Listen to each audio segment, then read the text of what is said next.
They're the investigators, they're detectives. They see a skull, they want to know what's in the tote.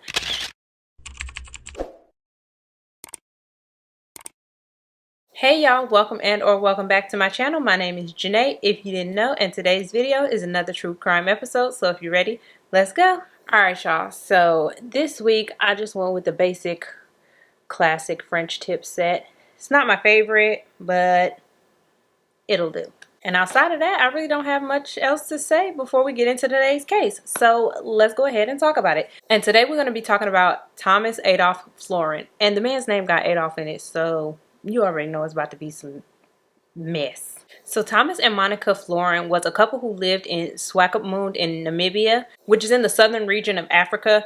I almost said South Africa, but I don't want to say South Africa because then y'all will probably think I'm talking about the country, and I'm not talking about the country. I'm just talking about the southern portion of Africa. But in any event, Thomas and Monica were both of German descent. But I don't know if Monica was born and raised in Germany and then came over to Namibia, or if she was born and raised in Namibia. But I do know that Thomas was born in Germany and he came to Namibia on a work visa. So he was still a German citizen. He just happened to live in Namibia. And this is where he met and married Monica. And the two of them together will have two kids, a little girl named Jacqueline and then a little boy named Marcel. And for all intents and purposes, everything in the marriage between Thomas and Monica seemed to be going great, except for the fact that even though Thomas was over here for a work visa, he couldn't keep a job. Now, he never had a problem getting a job. That was never the issue. The problem always came in once he got the job. He would either quit or be fired. And it would appear as though none of the jobs that Thomas got made sense.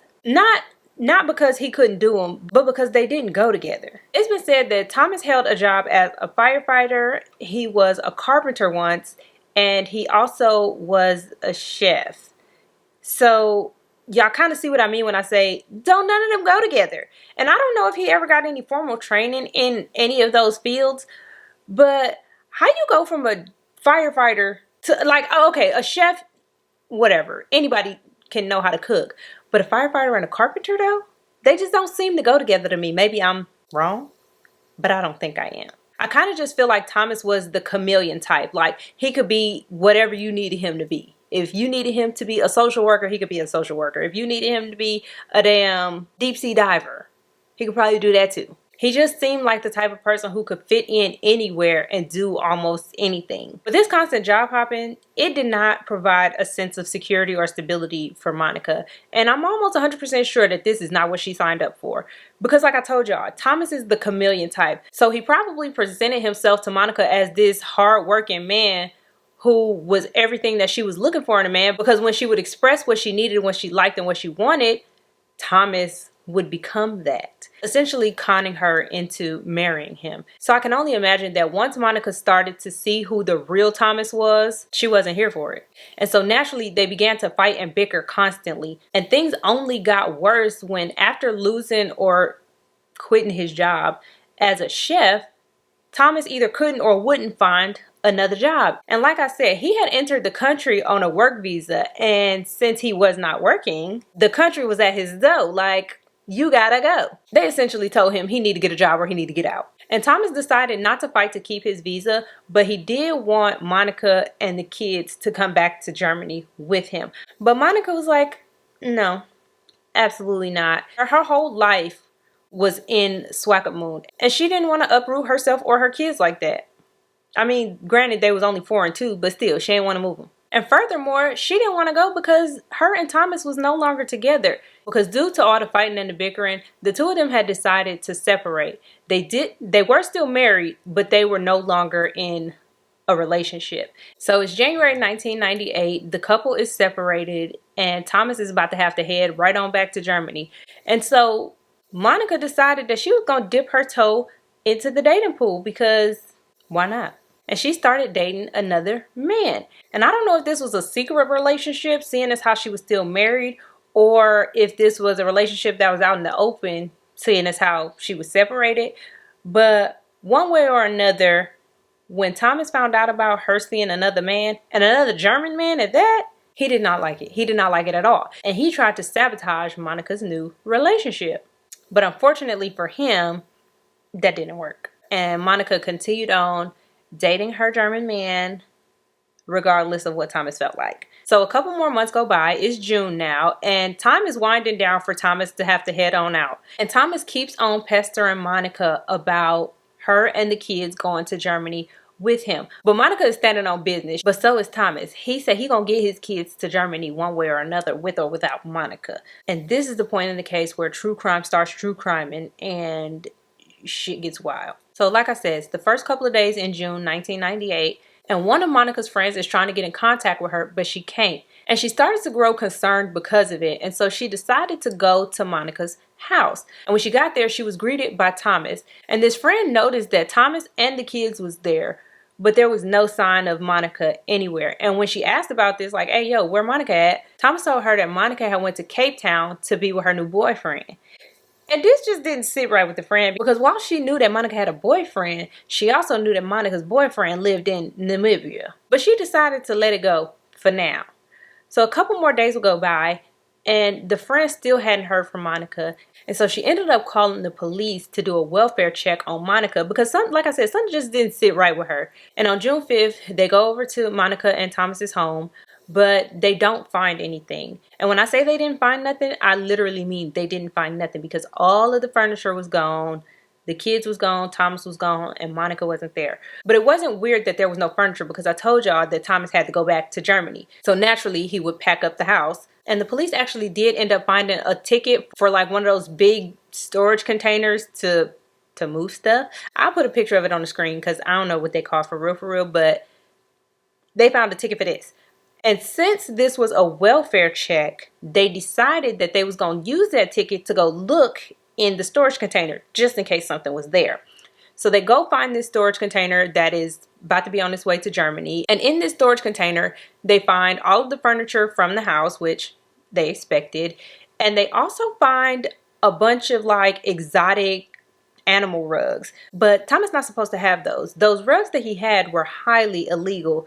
And then on top of them being illegal, he was about to ship them from one country to the next. No, you can't do that. And so because of this, they go looking for Thomas, and they find him and his kids at the airport. And they ended up arresting him for the possession of said rugs. Now, while this arrest is going on and Thomas is being taken down to the police station, the friend decides that she gonna go over to Monica's house and just look around. She want to see what the hell, because she was just, I don't know why she went there. And honestly, I actually heard two versions of this. I heard that the friend went to Monica's house before she called the police, and then they found the ticket, and then they went to arrest him at the airport. And then I also heard that she called the police. They did the little welfare check, didn't find nothing but the ticket. They searched the container, and then they arrested him. But the friend decided to go back to the house because she still didn't feel right.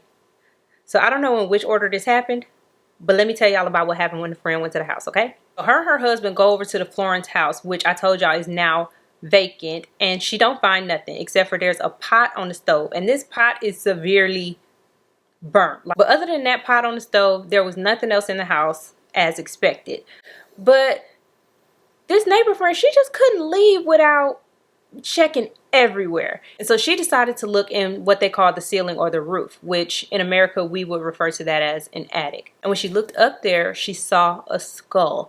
And this was her cue to back out. She did not want to see anything else. She didn't want to know nothing else. She saw a skull and she was out. So she politely backed out of the home and called the police. So the police show up, and she showed them where the skull is. They see the skull, and they start looking around the attic a little bit more, and they notice that in the corner there's a red tote. And so they decide to go investigate what's in this tote, because, you know, they're the investigators, they're detectives. They see a skull, they want to know what's in the tote. So they go over to the tote, and they find what can only be described as looking like cooked meat. And initially they don't think nothing of it, because it's not uncommon for people to go hunting and save the meat. But they start looking a little bit closer, and they realize that this is not animal meat. This is not an animal carcass. These are human remains. Yeah. That's where we are. So they take note of the skull and the human meat that's in this tote, and they go back down to the bottom portion of the house. And they looking around, and they like, okay, well, the crime couldn't have happened here because this place is spotless. And I mean spotless. Not only was there no furniture, but there was not a stain, not a spot, not a speck, nowhere outside of that little pot that was sitting on the stove. And so they like, It's a little bit too clean though. So they ended up deciding to spray the house down with luminol. Now the living room and the kitchen area was still fairly clean, but once they got to that bathroom and that bedroom, it was all lights. It was all iridescent. It was all glowing and doing all the glow things that the luminol does when there's blood present, okay? And it was then that they knew that the crime had occurred in the bedroom and in the bathroom. So they go down to the jail, or they go to the airport, whichever one came first, I don't know. So they ended up getting Thomas into an interrogation room, and they asked him, what's up with this skull and this meat up in your attic? Like, what's going on here, buddy? And he was like, I know nothing. I know nothing. I know nothing at all. So they just put him back in jail as they finished their investigation. So they ended up testing the remains from the tote, and the results came back as a positive match for 30-year-old Monica Florin. So they did know, so now they knew that Monica was no longer alive. And so they charged Thomas with her murder. But he pled not guilty and ended up going to trial. And based off of all of the evidence, the prosecution theorized that on June 2nd or 3rd, Thomas tried one last time to get Monica to agree for her and the kids to come to Germany with him. And she said no. And while Monica was in the bedroom, Thomas bludgeoned her with a hammer and then took her to the bathroom where he dismembered her. And then he proceeded to bake and boil the different parts of her that he had just dismembered, all while his kids are home, by the way. And then he cleaned up and then tried to flee the country with his children. But Thomas's defense said that that's not what happened. His defense tried to pretty much say that her extramarital affair is what caused her death and that her boyfriend did it. But nobody was going for that. And in December of 1999, Thomas was found guilty and was sentenced to life in prison. And over the years after his incarceration, Thomas has tried to apply for parole multiple times. But from everything that I read, he's still locked up. So, yeah. Now, Thomas's family, they have differing opinions on what they believe. Because his mom and his son, Marcel, they don't think that he did it. And they want him to be free yesterday. Meanwhile, his daughter Jacqueline, she say, he tore my family apart. He killed my mama. He destroyed me and my brother's lives. Our auntie and uncle had to raise us. Keep him where he at. But yeah, y'all, that is all I have for today's video. Thank you all so very much for watching. Don't forget to like, comment, and subscribe, and I will see you all in the next one. Essentially conning his way into marrying, And so naturally And so, like I said, he was in Swakopmund on a work net Namibia. And so, like I said, he entered the country. Yeah. And Thomas, I don't know what I said. And Thomas said that he got to, no. And Thomas said that he decided, no. And Thomas decided not to fight for, yeah, no, Jesus. Thomas told her that Monica went to South Africa. No. Monica, no. You know, y'all know, okay. And initially they don't, and